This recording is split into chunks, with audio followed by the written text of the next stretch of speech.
Hello and welcome to the Carbitrage podcast, episode 178. I'm Eric Berger, joined as always by my co-host Ryan Sinitsky. Hello. Hey, that's me. Welcome back. Hi, welcome. We're here. We are. I have a grain belt. And I have a Minnesota Gold because I am running low on cheap beer. So Yeah, I'm in a cheap beer territory. I've got this beer refrigerator. I've got no money to put beer in it. Well, let me introduce you to Patreon. Oh, I'm going to use that as a shameless segue. so I can afford to put beer in my refrigerator. Well, so I can afford to put beer in my refrigerator. Which means I can afford to put my beer in my refrigerator because I want to bring my beer from my house over here. Anyway, head on over to patreon.com/carbitrage. What Patreon is, it is a direct support mechanism for content consumers like you to support content producers like us. Head on over to patreon.com/carbitrage and check out the 2 open-ended levels of support we have. So Let's move right in to topics. I've got one comment first. Fine. You're wearing an O'Neill shirt. Did you know that an O'Neill cylinder is a rotating space habitat that has artificial gravity created by rotation? I don't even know what this is. That's just a company. Okay. It's not an O'Neill cylinder. I got really excited when I saw O'Neill go, and then I went, oh. I will say the shirt is very durable because my ex bought this for me more than a year before we broke up, and that was 3 years ago. And I wear it a fair bit. 5-year-old shirt. It's at least a 5-year-old shirt. So This is from not 5 years ago. Oh, I don't know why my clothes tend to last pretty long, but there you go. Anyway, that is Maybe maybe it's your laundry detergent. deep into the weeds. I use the Costco brand Tide Pods. Oh, so it can't be that. They're fine. Apparently. I hope my dishwasher is working. I used very cheap pods. It should be fine. Yeah, the Costco pellet pod things for the dishwasher are awesome too. I use those. So this is the thing: is Jana bought dish detergent, Like liquid or powder stuff? liquid dish detergent, right? Why? Because she wanted to use that instead of the pod. I don't know. So we The put pods are good. yeah, I know, right? And you know for a fact that they're for your dishwasher. Well, it turns out this dish detergent, if you look on the back, the very bottom and very small is dish detergent, not dishwasher detergent. Two different things. Oh no. And then, Did it bubble up way too much? well, it didn't overflow or anything, but I hopefully it didn't break anything. I'm like, I hope it works. It So, should be okay. we only did one load, so it's fine. Dishwashers are great. Yeah. I hope I didn't break it off the bat. I'd be pissed. So. I think all that stuff has an implied very short-term warranty when you buy a house. You might be okay. Yeah. Well, I mean, I also paid for a house warranty, so. Well, there you go. That'll be fine. But hopefully my dishwasher's working. It'd be very nice to actually have that. So. That's right. Yeah, because I have about home warranties. I actually forgone. I had foregone that Forlorn. to get a $1,000 check from the sellers of my house to take care of the tree in my backyard instead. I'm like, you would have had to pay for the home warranty anyway. So Well, how you about like doing all that stuff. they didn't want to deal with the tree? Well, no, I mean, you like doing all the home warranty stuff, like installing things and. Oh, sure, yeah. Plus, I- I looked at everything before I bought the house. It was all new. Yeah, I'm not like that. The kitchen was 2 years old. All the the water heater and furnace were less than a year old. I would prefer not doing things. I've got other stuff I'd rather do. I'm just so busy with other things to do. Same. Yeah, but you're My the parents give me shit I don't know how you do all the shit you do. I'm like, I don't know. It's probably really stupid. one. I can't do all the stuff that you do. It's not sustainable, I can tell you that. Yeah, I know. I can't do that. I do that for one day. I'm wiped out for a week. I'm sorry. I need to. A calendar is a beautiful thing. I'm gonna be comatose for the rest of the week. Well, I know what the calendar works. I'm just saying about my personal energy. Well, I mean, yeah, the calendar helps for that too because it prepares you and motivates you for it. It's the only reason I can still keep doing the podcast. It's the only reason I remember it happens. And even then, sometimes I don't remember that it's happening. Very good point. Yeah. Anyway, delving directly into topics, I actually have a piece of good news. BMW, after making the M3 for almost 40 years, has finally officially agreed to produce a wagon. Wow, that's bittersweet. However, we don't have confirmation yet on whether or not they will offer the same transmission configurations. They should, which means you can't get a manual in it, which is going to be epic. But it's probably going to have that terrible snoz on the front of it, which is bad. We don't know for sure because we don't know what the front end looks like. Maybe we'll get lucky. And the piece of real shit news, it is officially not coming to North America. That's extra shit. Yep. So In 15 years, Canadians should be able to get one, and in 25 years, we should be able to get one. Implying any of them are running in 25 years. The 6 cylinders are still pretty good. I don't believe it. I think Anyway, they'll be fine. so I don't know. It's cool. They should have did this during the E36 at the very latest. Yeah, and people make tributes all the time. God, I literally took this web browser window and moved it to the other display so this wouldn't happen, but apparently that is not how this works. So let me put it on the stream for everyone real quick.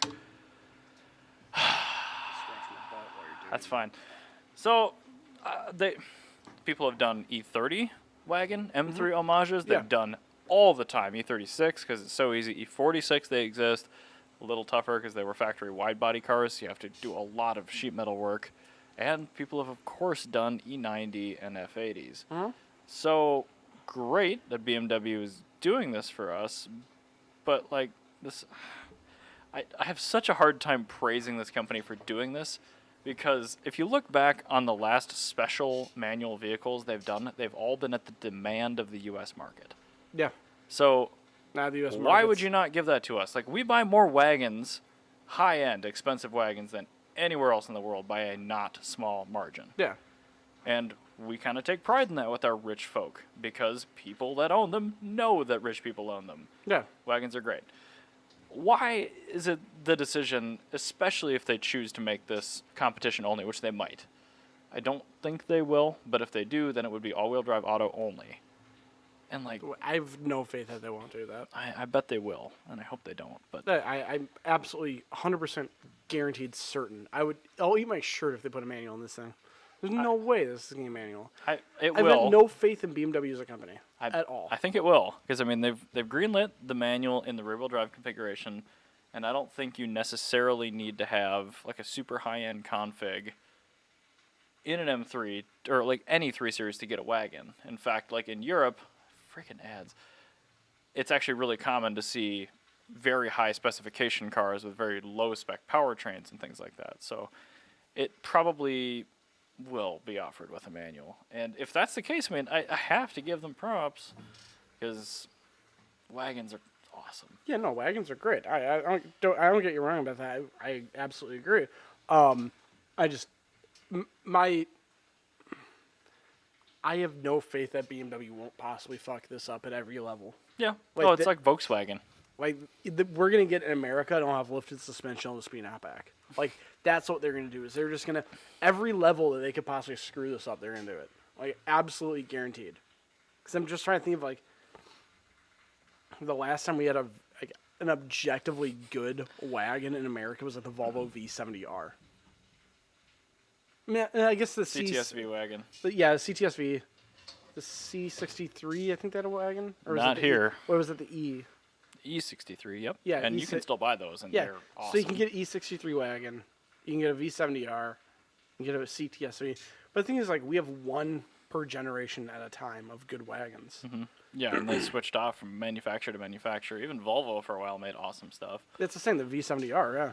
There's one of those for sale with a 6-speed right for $9 grand. Does it have the orange interior, like that one that comes to... I didn't click on it. There's that one that comes to Cars and Craft with the orange interior, and that one's primo. But this is that like baby pastel teal blue, which I love that color. Say less. Yeah. I understand. Okay, it is actually officially retaining the manual transmission option. Oh, that's good. Yep. Actually, I read it now. Come to think of it, Subaru also made a Legacy 2.5 GT wagon with a manual. They did. Which is cool. Yeah, well, it ran. Yep. When it works, yes, that's very like cool. that's like the B6 S4 wagon. It was cool when it worked. It technically exists. Yes. Yep. So it's Do not buy one of those. that you don't want. But it's if you cool. do, put something else in there other than that 4.2. Put a TDI in it. Call it good.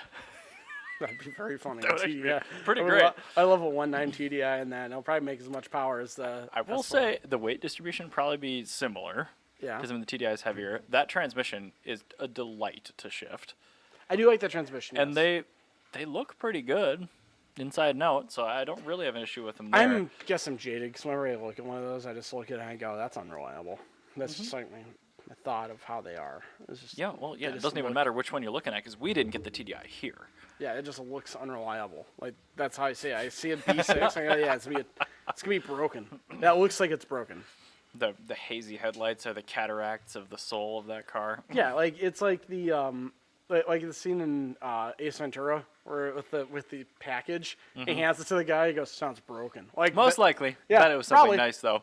Yeah, exactly. Like that's every time I see a V6 S4, that's it. I need to make a GIF.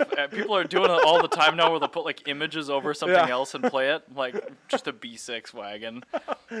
Sounds broken. Yeah, that'd Most be likely, sir. That's a Bet TikTok it was something thing. nice though. God, Yeah, fine. I guess I'm gonna have to get a TikTok so I can make funny memes about Audis.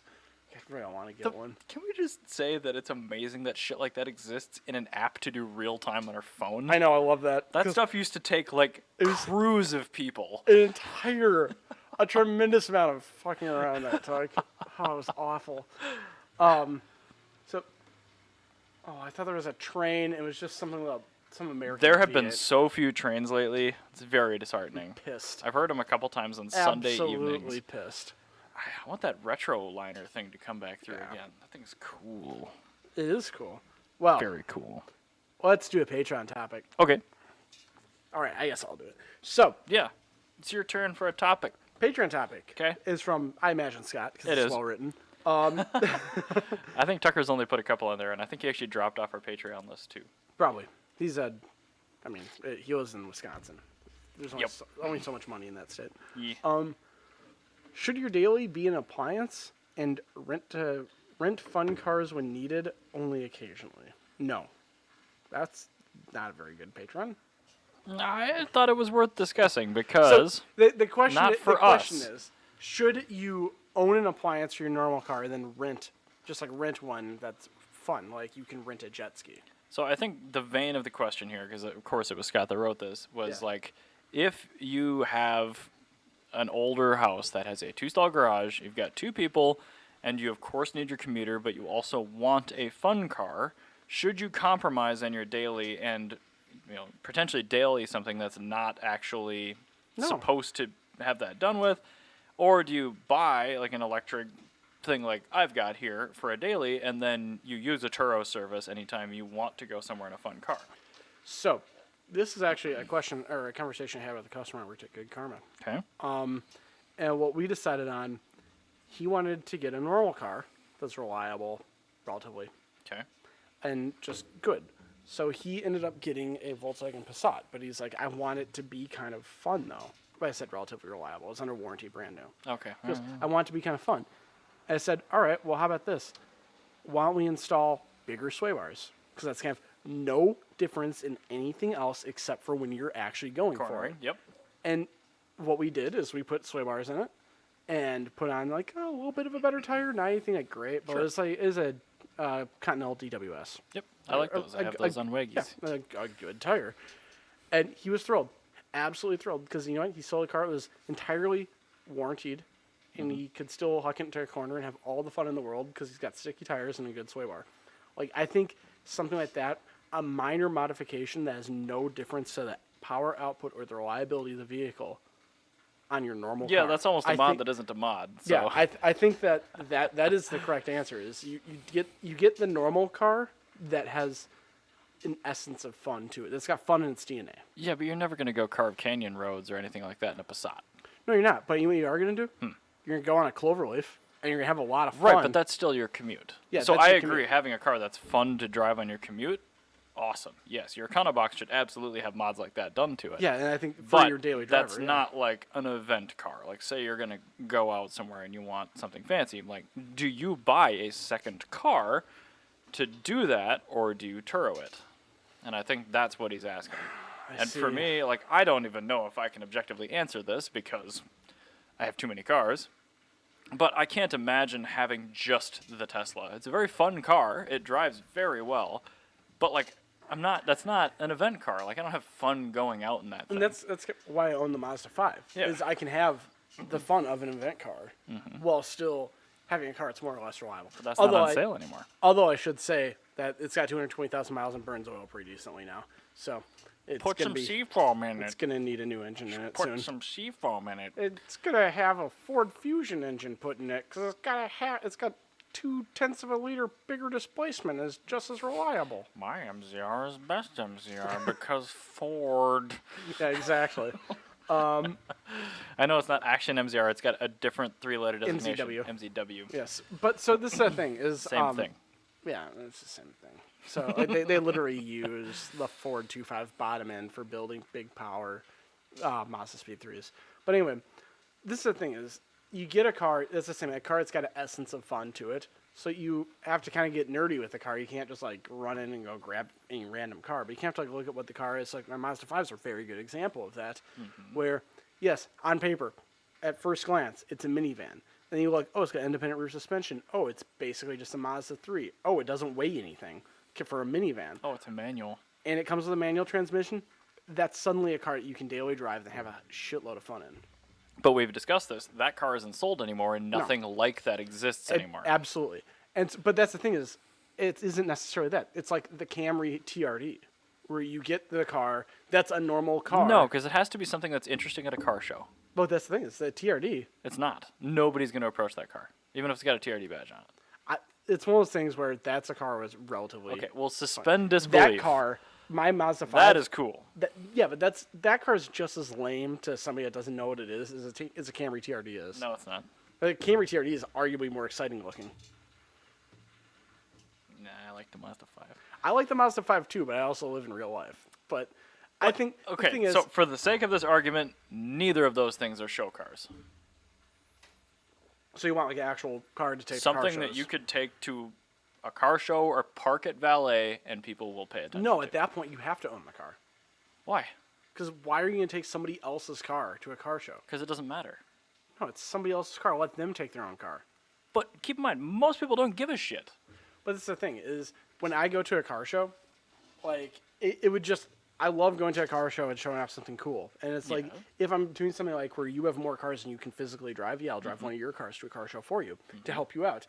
If I'm going to take some rando's car to a car show, I'm not going to do that.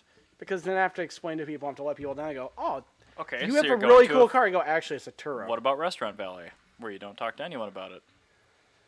At that point, I don't care.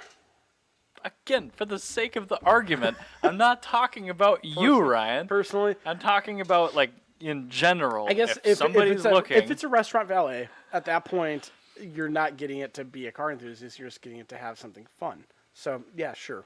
Then get a Turo if you're going to a valet. But, like, okay. That makes sense. No, I'm saying I'm not trying to force this on No, you, no, though. It's but like- no, that makes sense. I mean, like if you're not because if you're just taking a nice fun car to a valet to feel like you've actually earned something. Right. Yeah, that's different than actually owning it. Mm-hmm. So yeah, in that particular case, then yeah, just get a Turo, whatever, because it's no difference than when you're on vacation. What you're doing is you're just doing a staycation at that point. But, So, I mean, you could also stretch and buy something that is a regular car that is on the showy end, too. and so, that's where I'm saying that the Camry TRD exists. So you buy the for a- Camry TRD as your daily. Yeah, I Okay, think alright. that this is why that car exists. Like, that's actually... At like- face value, it sounds really stupid until you begin to think of it, where it's like, I want something that's kind of fun, but I need a normal-ass car. Well, here's a normal-ass car that's actually kind of fun. Do you know what's weird? Even boring people that don't care about driving can appreciably tell the difference between a bad and good driving car. Yeah. So, And like, it's- that kind of stuff is, like, universally Yeah. liked. And if you look up, just bring up a picture of what a normal 2020 Toyota Camry looks like. I'm going to pull it up down here so people can see Yeah. it. Bring up a picture of a normal 2020 Toyota Camry, and then bring up a picture of a 2020 Camry TRD, and just get the most maybe right in base model. What, is it DX? What are they? Just right in base model. So here's your There we go. normal Toyota Camry. That's a YouTube. There That- we go. That's Image a TRD, location. I think. No. It's got the fancy wheels. Those aren't fancy wheels. It's not hubcaps. Like They that don't- one that's 4 down. That one's got These hubcaps. are not hubcaps, and that's a Oh. YouTube link. Those Well, are whatever. Those are alloys. Here, that one. That's a hybrid. Yeah, that'll be fine. All yeah. right, so there's your normal Camry. copy image location. Damn it. I'm gonna buy a new keyboard someday. So this is your totally normal Camry, and then we're going to bring up a Camry TRD so you can see the difference, because it is a notable difference when you look at them. Yeah, like that actually looks way cooler in pictures. Oh, I don't want that. I didn't click on it, you douche. See, Berger doesn't use Chrome because he doesn't want to use half This his has memory. nothing to do with Chrome, and Chrome sucks. Yes, it is. Oh, okay, yeah. So the wheel covers on the hybrid here. the just normal looking Camry that is just boring to drive, and there it is. But if you look at the Camry TRD, even Joe Schmo is going to be able to look at this Camry TRD and go, that actually looks really cool. Because that's an objectively cool looking car. And With you a know what? terrible transmission. Yeah, it's got a cool engine. It's got the 3.5, which is overpowered in literally any application. There's no application which And lets it's ancient now, Yeah. too. it's a prehistoric, overpowered, wonderful V6. But that's Yeah, no turbos here. yeah, it's just a V6 that's overpowered, and it's hooked up to a slush box automatic.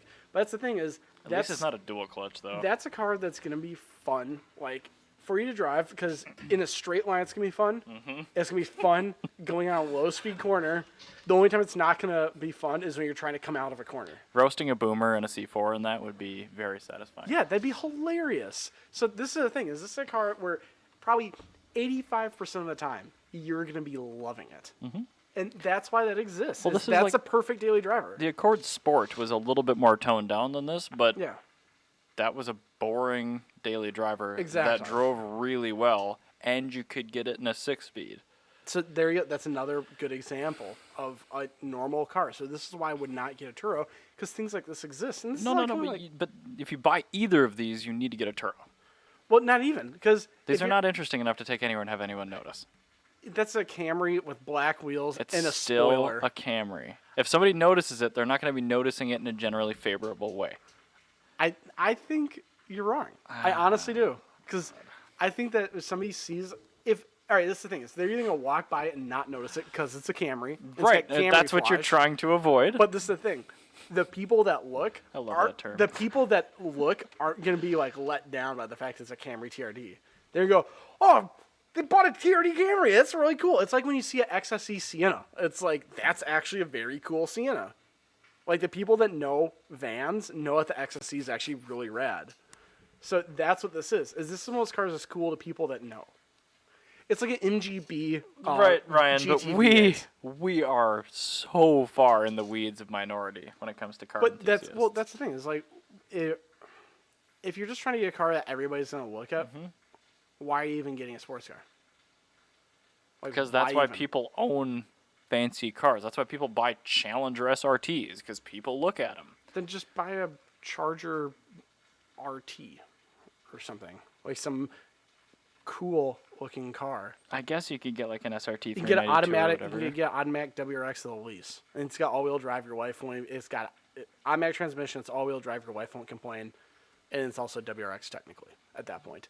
So like that's the thing is It like doesn't have to be a shit car, though. Oh, I suppose if you're dailing it and your wife if it's has gonna to use it, if it's yeah. gonna be a Turo, it's gonna probably suck, But the or it's gonna be automatic so WRX, expensive. they're CVTs. I know they're awful, Oh, but that's the thing. That's what I'm saying though is if you're gonna be getting a car that's just to get other people excited, that's gonna get other people excited.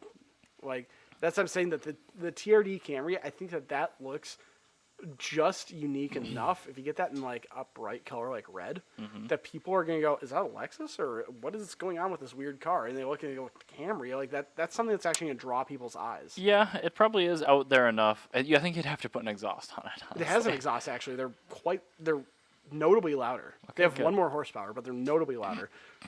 Because they basically did like the Fiat treatment where they just like got rid of like one of the mufflers and now it's just got like a resonator and then like But it's TRD, NA, so it like- probably is actually a horsepower different instead of the Fiat, where they just claimed the other one made fewer horsepower and it didn't. yeah, no, this one makes a 1 horsepower.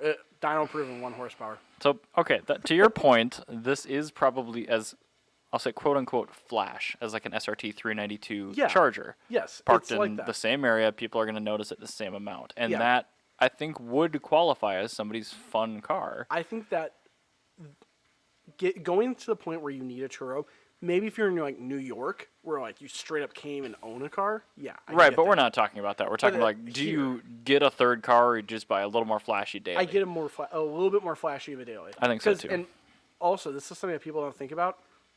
There, you have most of your fun you have driving Mm-hmm. is that 10 seconds that you're getting on the freeway and passing people or doing a clover leaf. And it's usually less So then than you should buy an electric car. You should buy a Model 3. maybe. Yeah, but that's the thing is like that's less the actual fun that you're having in your normal car Mm-hmm. is probably a total of 3 minutes of your entire commute. tops. at most. Because a lot of people's on-ramps are plugged with meter light traffic and all Mm-hmm. this other stuff, and cloverleafs, meter light traffic, and idiots. Yeah, but that's the thing is, that's why you gotta have a car that's fun in those very brief moments, and it's something that's exciting to look at.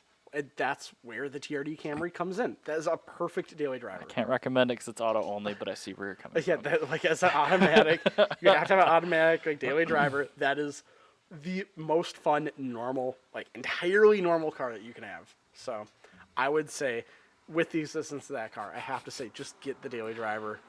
So it's gonna be so much better having to wait on a turn. I will agree. Just buy a slightly more flash regular daily, and don't even bother with a secondary car. And even if you don't want to do that, get something.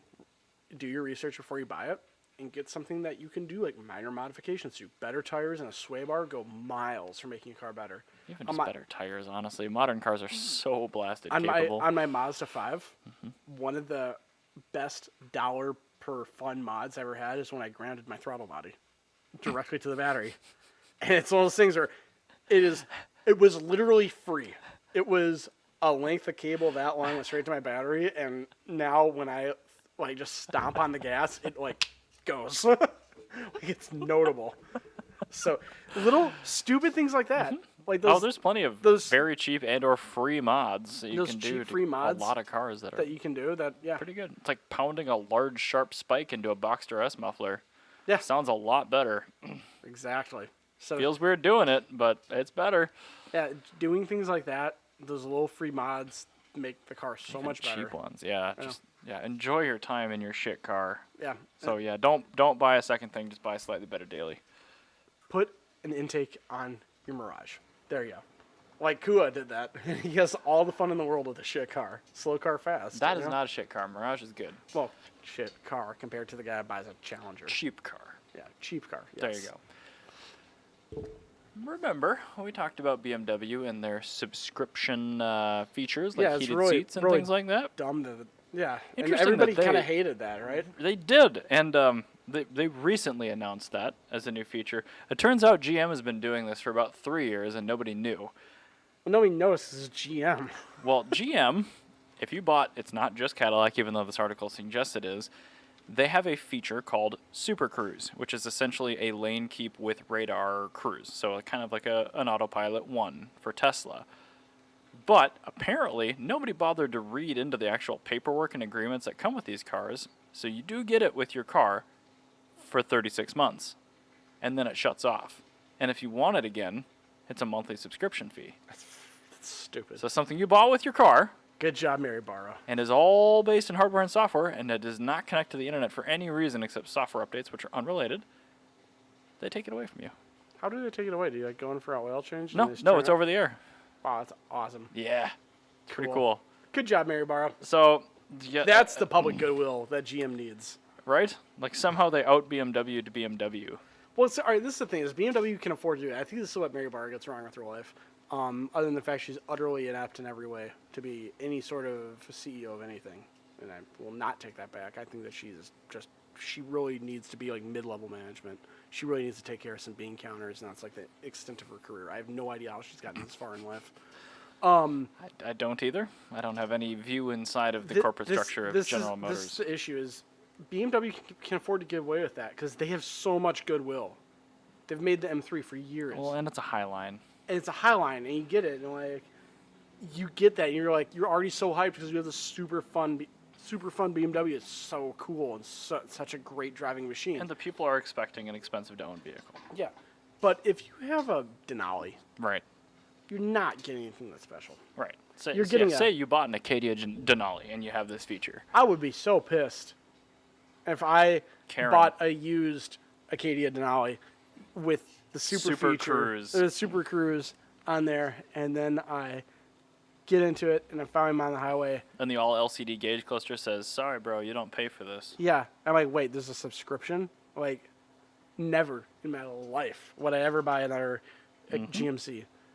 And so maybe like their thing is like, oh well, people only buy like 6 cars in their life, and they're like, well, we have like 6 brands. So maybe they're like, well, they'll get pissed off at Chevy and they'll move over to the GMC because GMC is not Chevy, right? And then like when they get pissed off at GMC, they'll move up to Cadillac. except like at some point in that chain, somebody's gonna say, "Oh yeah, we're all owned by the same company," and they're like, "Oh, so you all have that stupid Super Cruise thing," and they're like, "Well, I'm gonna go buy a Toyota now." Bye. Like Theirs is free. This is why we don't have an automobile manufacturer kind of like business in America anymore, is because they do stupid shit like this. Well, I mean, yeah, but it's not just GM. But I mean, like GM, Ford, Chrysler, they're doing everything they can. Any goodwill they have with their buyers, they immediately eat up. Oh, yeah. Whereas like Lexus and BMW, they'll build that for decades and then they'll eat it. Whereas like GM's like, oh cool, I've got a morsel. Like they don't take the greater reward. They go, they're they're like, it's like all right. So with evolution of species and stuff, humans evolved. Oh, this is getting deep. Humans evolved because humans were able to wait. I'm sorry, are you thrusting your opinion that evolution is real Yeah, I on know, me, right? bro? But human culture evolved because humans were willing to take that greater reward that takes longer to get. We would cook our food instead of eat it immediately. That way we would develop smaller jaw muscles, allowing our brains to grow, make us smarter. And when you have other creatures that don't do that, so say like, I don't know, I don't want to shit on a raccoon, but let's say like a squirrel. You call it a trash panda. Yeah, well, no, squirrels, because raccoons are actually pretty evolved. They're really weird. But squirrels, they don't do that. They just go and they eat, they go again. Well, actually, they actually hoard things. Let's say, Oh, that's where that comes from. Yeah, That so- TLC show. yeah, Hoarder is buried alive. yeah. So, but like say like a bird of prey, they just eat the food and then they're done, and then they go find some more food and then eat it. They don't, you don't see a falcon like go grab food, cook it, then freeze it and put it in a refrigerator. No, that's No, a he's human thing. meal prepping this week. And that's kind of what Toyota and like BMW do. Is like BMW, they made years and years and years of the M3. They made great cars. They'll make a great thing. Well, and they're not getting conquest. I mean, people that bought an old M3 bought a new M3. Yeah. And then they bought a new M3. And that's the thing with Lexus is Lexus, like you keep growing that.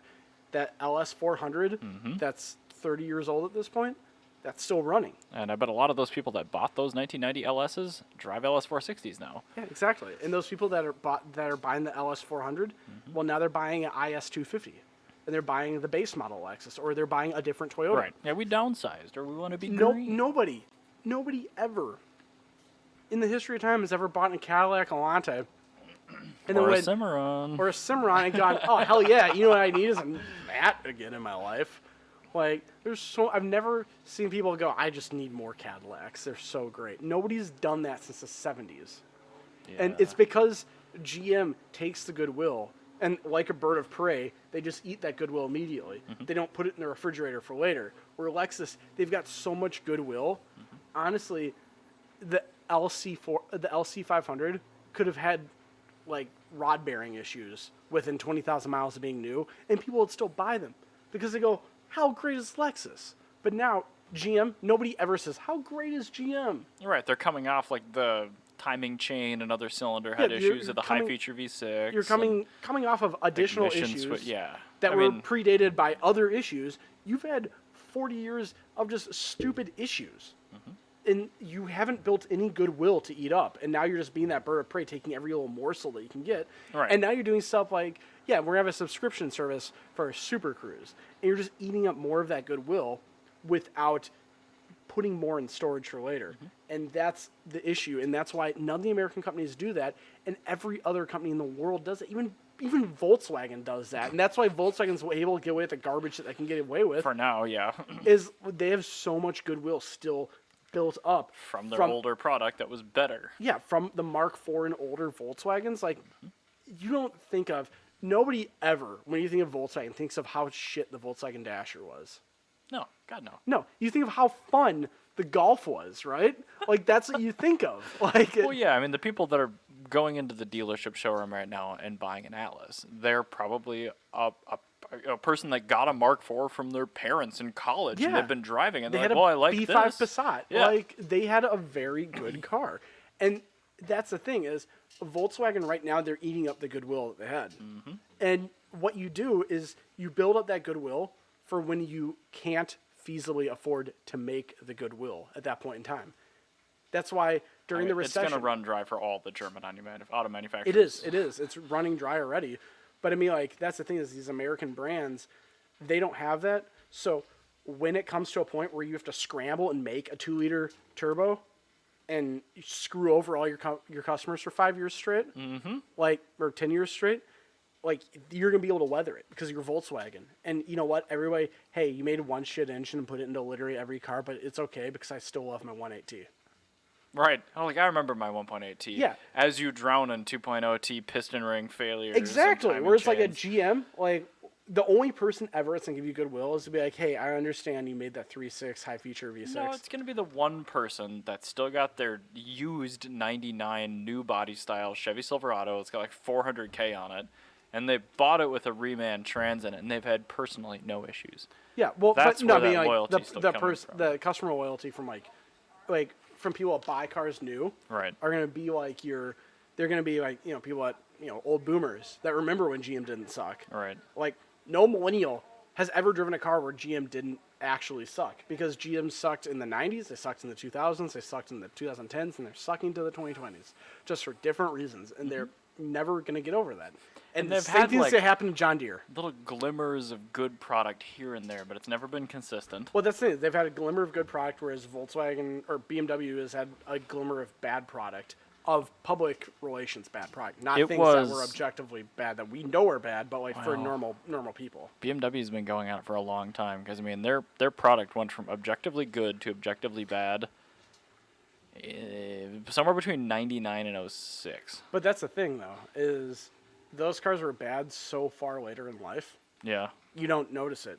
That's the thing. Anything that happens over 100,000 miles, people are like, well, cars last that long? Somebody previously must have done something wrong. Well, Whereas, that's basically true, but it was BMW telling the person to do it wrong. It doesn't matter. I know. But, like, that's the thing is the problem's pushed off so far in the future. It's still infuriating. Yeah, it's infuriating for your enthusiasts, and that is still a way of eating that goodwill. But it's not like just taking a big bite out of it like GM does, where it's just like, you know what we're going to do? We're going to have a timing change, just freaking grenade on your daughter's Chevy Sonic when she's going to college, and you're already paying for her college. Like, that's going to piss off GM is everyone. eating the baby 1-inch diameter tomato on the vine. Exactly, whereas BMW goes... See that budding goodwill? Delicious!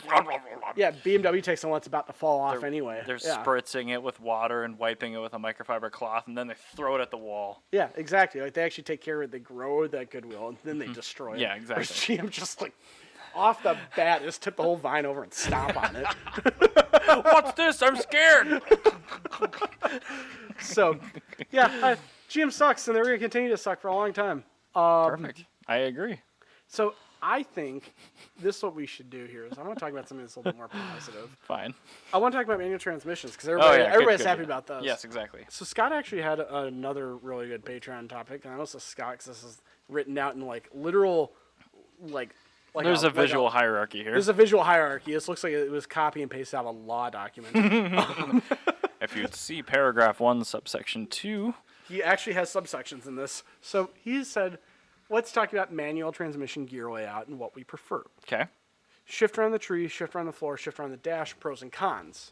Okay. Then he wants us to discuss the layouts and preferences, dog pattern, normal pattern, how the reverse is actuated, because that's a big thing. The reverse thing pisses me off a lot on a lot of cars. How many gears is too many? How many is not enough? You know, that's what I want to talk about. Okay. So, what do you think? What's your best gear selector? I know that the best is it exists, but like, assuming that you've got an option between all of these, if you were designing a car, how would you design it? Well, okay, you started this with car. Yes. So that was going to be my first thing, because like I'm going to prefer a different kind of shifter and a different kind of vehicle. If I had a floor shifter in my van, I'd be pissed. Well, yeah, because a van or like a light-duty truck should have a dash-mounted shifter, because you need the front bench seat. You need all that extra space. You need that flexibility. In a car, floor-mounted, 100%. Column shift, if you were still doing manual buses, I still think that's That would probably actually the be way really to cool go. on a manual bus. Just because like it keeps your hand really close to the wheel, and obviously there's power steering now, so it's not as big a deal. But a dash-mounted shifter might still be better for a bus. I think I'm actually gonna give the 3 on the tree, or the shifter on the tree, some time of day, because after having driven one, I do like those a lot. I like them, but there's no reason they should exist anymore, which is why they don't. Well, this is the thing: is with a simplified dashboard, everybody likes the minimalist look on cars, right? Mm-hmm. And that shifter just adds stuff to it. But if you just add that, if you have all your dials, your multi-switch over here, and your shifter here, How are you going to do that with a collapsible crash-rated steering column? All these metal linkages sticking up through that? the linkages can easily come apart. You have a breakaway bolt. It's very simple. Mm-hmm. And then, because really what those are is, I mean, you could also just be cable operated too on the column. But I think that a column shift on a car, if you have a fun to drive car wheel, having a minimalized dashboard, you could actually make a very beautiful looking dashboard. I'm thinking of like that Peugeot electric car. Mm-hmm.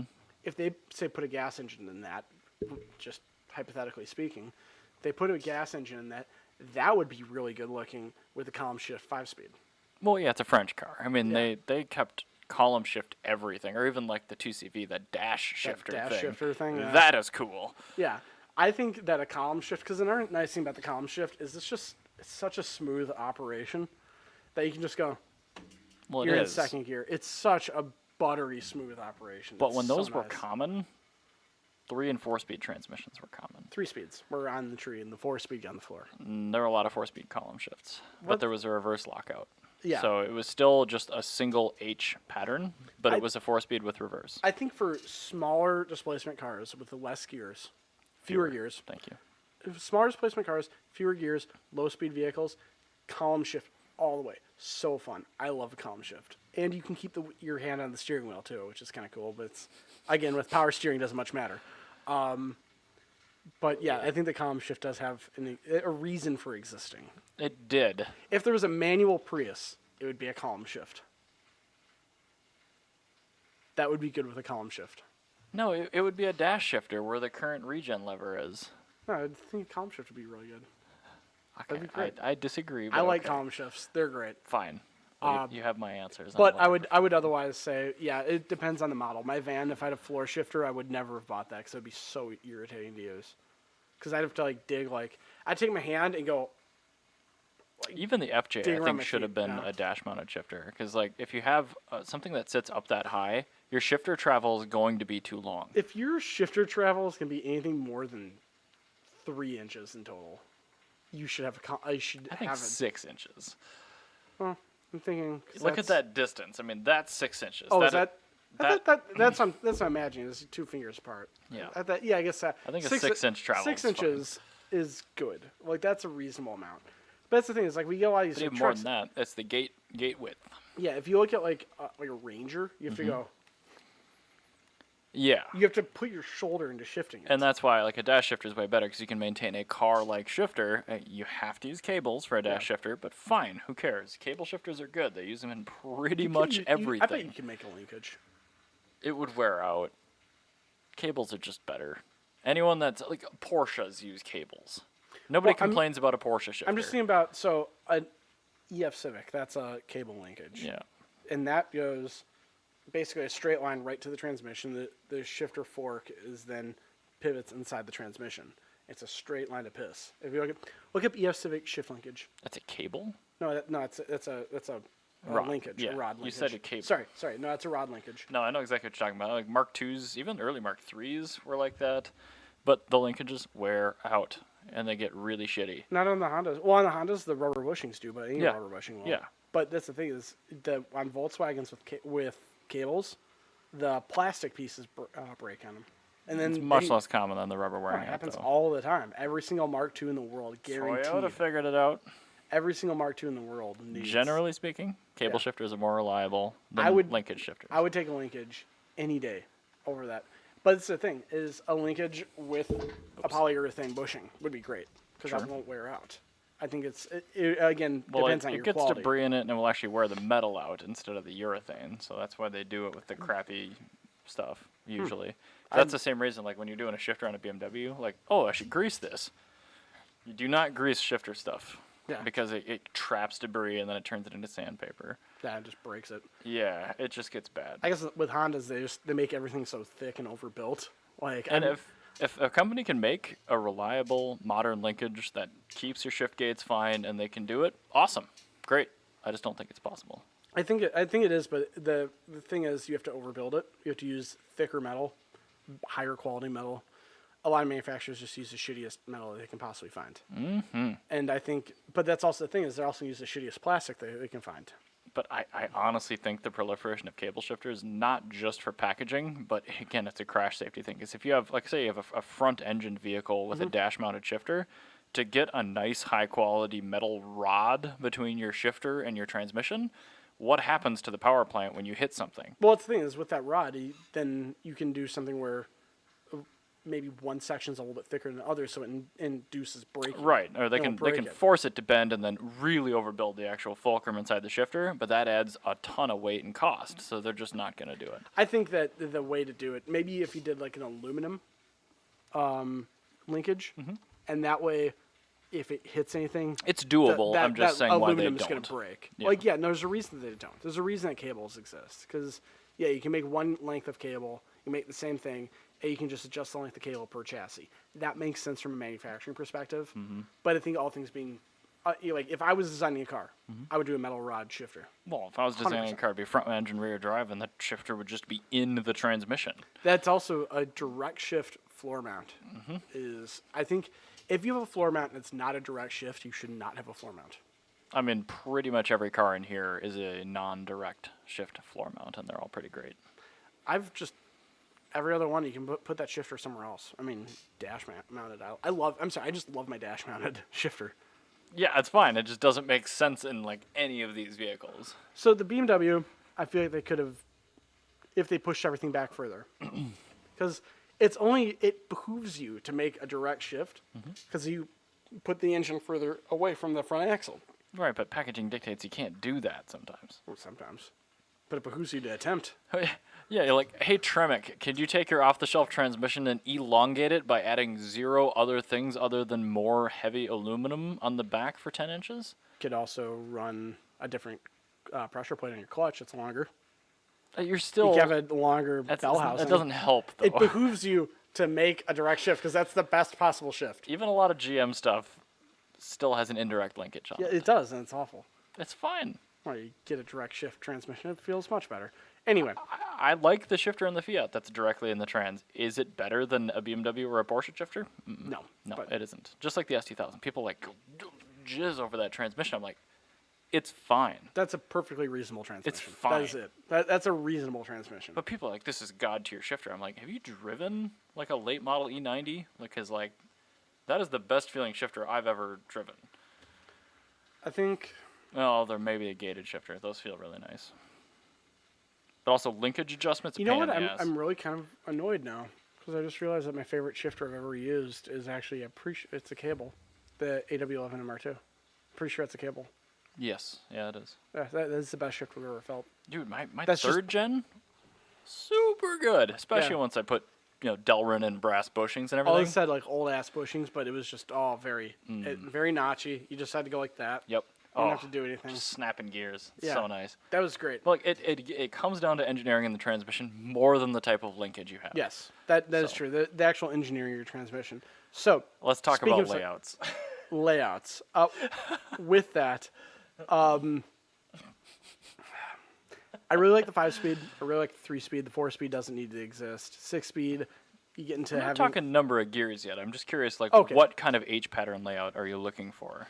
I like the dog leg. Okay. I think if I made my own car, it'd be a dog leg. So you want first, down, left. Yep, down left for first. Second, third would be straight. Fifth would, if it's a dog leg, I'd make it a 1, 2, 3, 4, 5, 6. Yeah, You if may it- as well make it a 7-speed if you're If doing it's dog if it's a leg. dog leg, it'd be a 5-speed. Yeah. It'd have to be. But I think that a dog leg shift H pattern would be great. With the throw, anything more than that, I don't want. I like the MR2. Where I had to go like this. Yeah. That was I very think nice. that is about 6 inches, and I'm pretty much in agreement. Which is, if you're just listening to our podcast, I was just rotating my wrist. I shouldn't have to move my elbow to shift. Like that's my thing. I'm Unless, glad you clarified. or the other alternative is it has to be comically long. Like, I either want this or I want it to go. So Ryan has taken his headphones off and he's walked back to the couch behind him and shifted second gear into the couch pillows. Yeah, I want that. I want it one or the other. The only problem I have with short shift on some cars of that travel is when the transmission isn't designed well enough to shift quickly enough for you. Because there are some, like the 850, the transmission is Yes. so heavy duty that you just can't move that shit in there fast enough. That is a very good point. So like that car probably has like a 10-inch throw, That makes realistically. sense. But like, it probably would be worse if I put a short shifter in it. So maybe I should say this. I want the absolute minimum amount of throw There should be a force or something like that. the transmission can take. Or like I said, the other alternative, comically bad. Like I want no in between. I don't want like just like kind of bad. I don't want meh. Put a gear splitter on it. I want like I want either good or comically bad. Like there has to be one or the other. Like there's no in between here.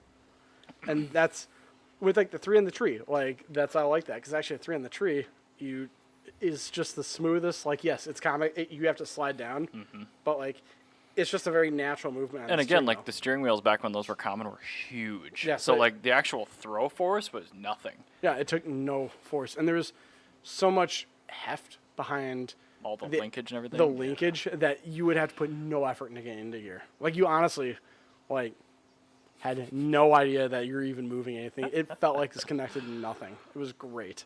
Back when you had to replace synchros all the time. Ah, the good old days. Yeah, for me, I owned a car with a dogleg pattern once, and it was cool, but I don't think I would pick it because I just don't track my car that often. Well, my thing is, I don't. With my Mazda 5, that first gear is very short. Second gear, you can honestly run. You can if you are not at a complete dead stop. If you're like at honestly 2 miles an hour, second gear is perfectly fine for accelerating from. Right. For normal acceleration. And that's why in most situations, unless I'm actually directly leaving a stoplight, the second to third shift usually works. And if you are going into first gear, most often you're not going into first gear and getting enough speed to go into second gear. You're going to first gear, going to the next stoplight and stopping. Right, you're stopped. Yeah. Yeah, you're in gridlock. So that first gear doesn't really get touched for me. So But with the dogleg, it's all about downshifting. So what's your most common downshift? Because me, in a 5-speed, it's 5 to 3.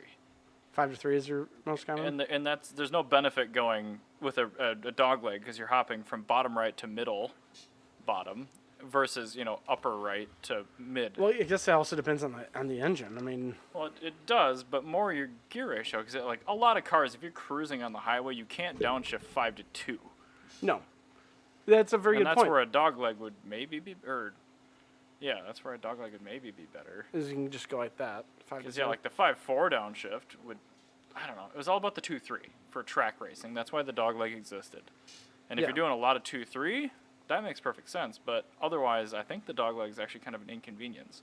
Well, I don't think so. So I mean, with the Mazda 5, the issue with the Mazda 5 is it's got a very, very well designed transmission and a surprising amount of low end torque. It doesn't have a lot of torque, but all of it's there. Right. So with my Mazda, if that was a dog leg, that would be better because my most common downshifts, I'll go 5 to 2 because I've got enough torque in fifth gear that I literally can accelerate from any speed above 40 miles an hour normally. A 5 to 2 downshift would be much better in a dog box. Yeah, and that's the thing is I think Dog if- leg, sorry, not yeah, dog box. dog box would be good at no point. Very cool.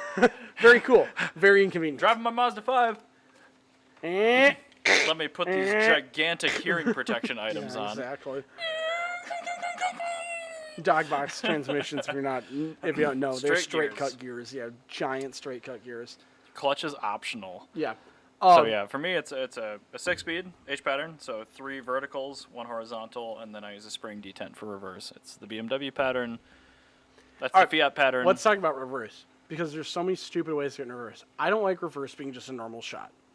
I do not like fifth and then going straight into reverse. No, I don't like the Japanese layout. Because The 1, 2, 3, 4, 5 R. I don't like. I don't like that. I like the 1, 2, 3, 4, 5 R, but I should have to do something to get it into R. Sure. Yeah. Like I should have to physically move it further to the right or Sure. something. Yeah.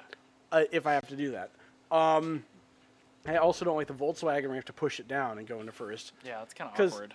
Well, no, this is my thing. Is normally when I get into a car when it's cold outside, clutch in, whatever force my hand happens to land on that shifter, it goes into first gear. And if I didn't look and I put it into reverse, I'm going full chooch in reverse to the person behind me. So, yeah, not doing that. I kind of like GMs where you have to like pull the little plunger up, like Subaru. You have to pull that Yeah, little Fiat, plunger up. the 500 is like that yeah. too. But that also makes it very irritating to get in reverse. I got so used to that. It's just I don't know. it's just a it's Well, it irritating. depends on your shift knob. If it's like the round ball thing on the dash of the 500, it's like, ooh, cute. Also, it looks like a foot.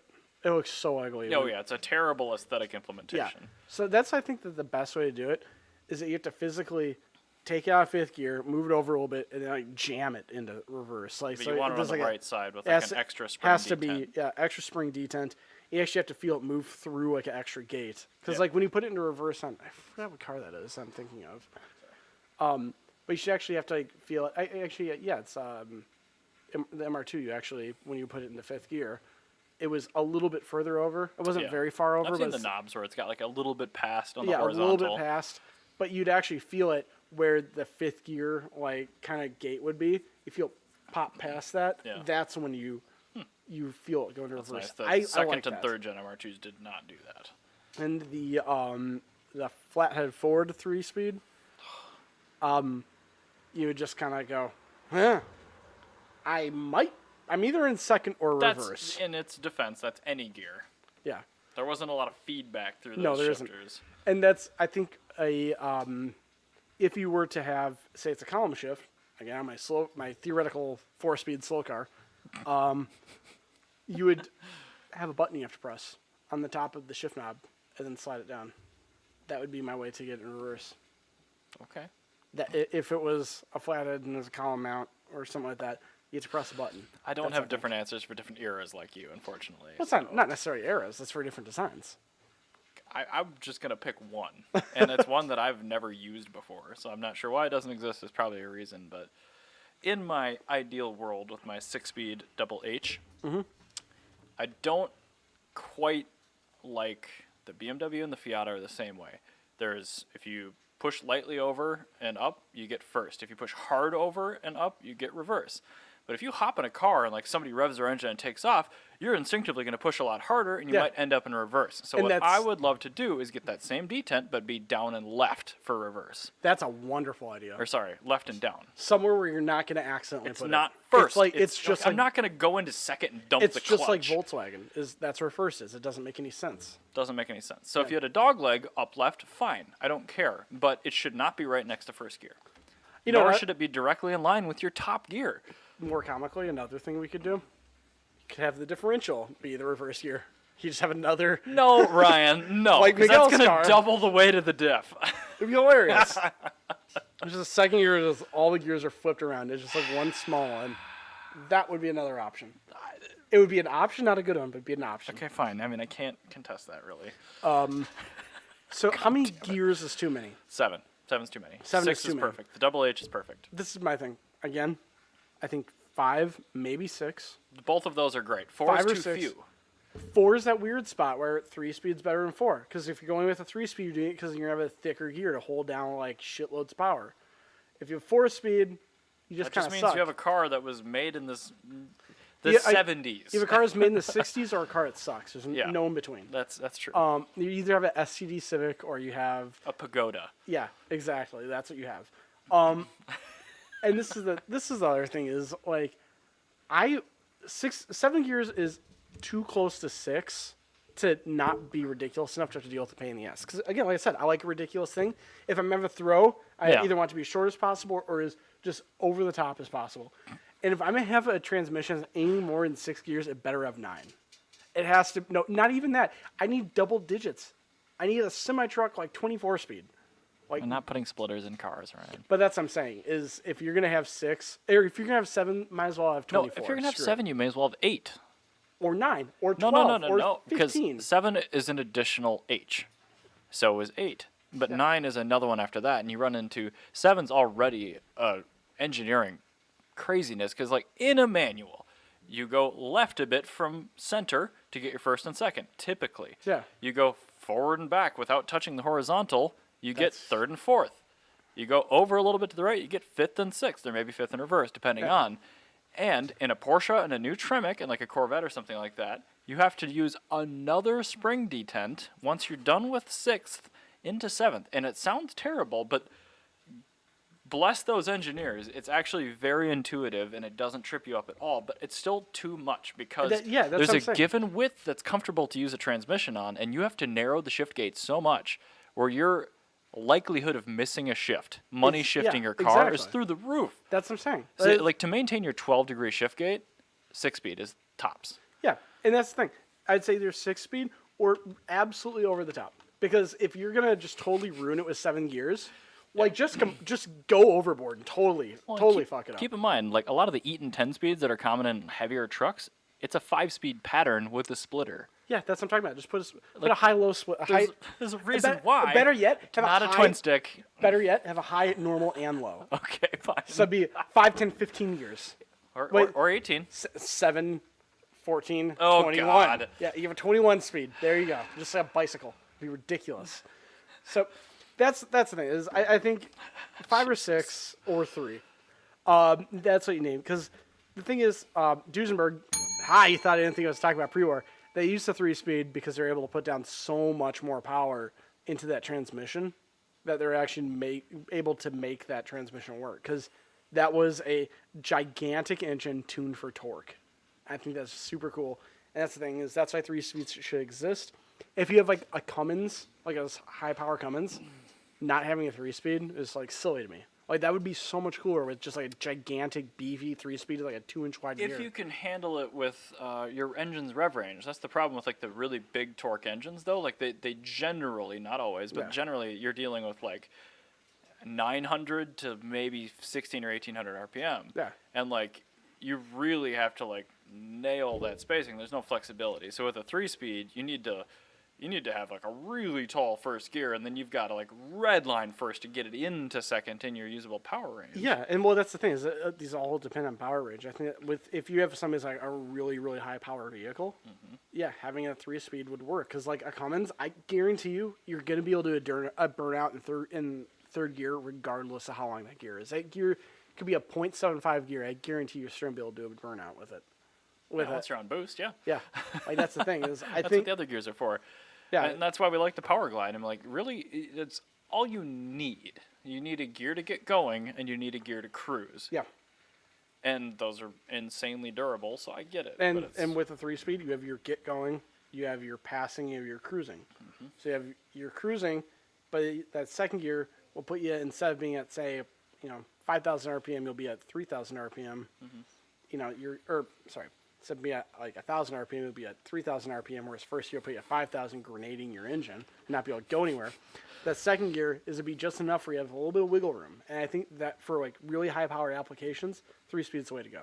Because I don't want to have to. and you have like a 25-degree shift gate, so there's zero chance of missing a gear, Yeah, even you with can't- no shift bushings. Yeah, like that's the thing. It's like these are designed for huge power applications and for performance. A 3-speed, the less gears that you can get without having a CVT, perfect. We should put a 3-speed in Tom's Cayman. Yeah, a 3-speed. Yeah, 3 on the floor. There's a reason that the Koenigsegg 1.1 has 1 gear in it because they can't possibly screw up shifting that. Well, and that car's just genius how it does torque fill and Yes. locking the converter, but yes. But that's it's like Yeah. you have as few gears as needed, and that's what you should less have. complexity is always better. Yeah, and that's the thing. That's how I like the 3-speeds. That's why I like the 4-speeds. That's why I don't like the 4-speeds. That's why I like the 3-speeds, the 5-speeds, and the 6-speeds. Is that 6-speed is because you have a car that's got power bands like that big, and it's, you have like a power band of like 2,000 RPM, and it's at the very top. Yeah. That's why I have a 6-speed. In a Yaris, I'd want a 6-speed. Yeah, That's just how you it have, goes. you have a 5-speed for any other performance vehicle, and then you have a 3-speed for like a Cummins 2,000 horsepower pickup truck. That's what those transmissions are for. Yeah, using a 6-speed in one of those is a little awkward because you don't need it. It's slower. Like, and honestly, it's just all the time just having to shift. Well, you can skip too, but they're an R 1 2 3 4 5. They're not a 1 2 3 4 5 6 pattern. Yeah. So they have a crawler, and then you start in essentially second, a lot like the Wagavan. Yes. Thank you, Wagavan. But and that's the thing is you just have a 3-speed Because if you're having to skip gears, you're already wasting weight if you're having to skip gears. Yeah, and like you said, you're making the gears thinner too, so Yeah, you're ruining your less power potential. Less power and having to. And that's a genuine concern on those. Like I think the heavy duty pickup should be 4+1s maybe, because I think you can make one of those really strong. Yeah. But yeah, what's the point? Like those have compared to a lot of other very high power output engines, they have a huge usable power band. Yeah. So like, there's no reason you can't go into a new gear at 1,000 RPM and make plenty of power to pull, and then shift at 3,000. Well, that's why going back to what I said with Duesenberg, they're famous for being able to do third gear burnouts, like from a stop sign, because they have so much torque that you can. So that should have just been a 1-speed direct drive clutch thing then. Well, that's the thing is then it's to take you a month to get up to speed if you really want to get away. Like then you're not gonna be able to actually feel the engine. Like you can do a burnout, but like you can also do first gear and really just light it up and have a lot of fun. And second gear is, but I mean, that's again the thing is like that 1-speed and that 2-speed. That's a little bit limited. That makes it a very specialized transmission. That 3-speed gives Power you glide. I think yeah, exactly. Put a power glide in the Duesenberg. The 3-speed gives you the flexibility that you need, and then anything more is for smaller displacement engines. I'm confident that people don't talk about the kind of things we talk about. No, not at all. Nobody ever talks about the benefits of a 3-speed transmission like I do, Or putting a power glide in Duesenberg. which also the world needs. That's a good fit for that engine. Actually, yeah, it is. I think if I had Jay Leno money, this is what I would do.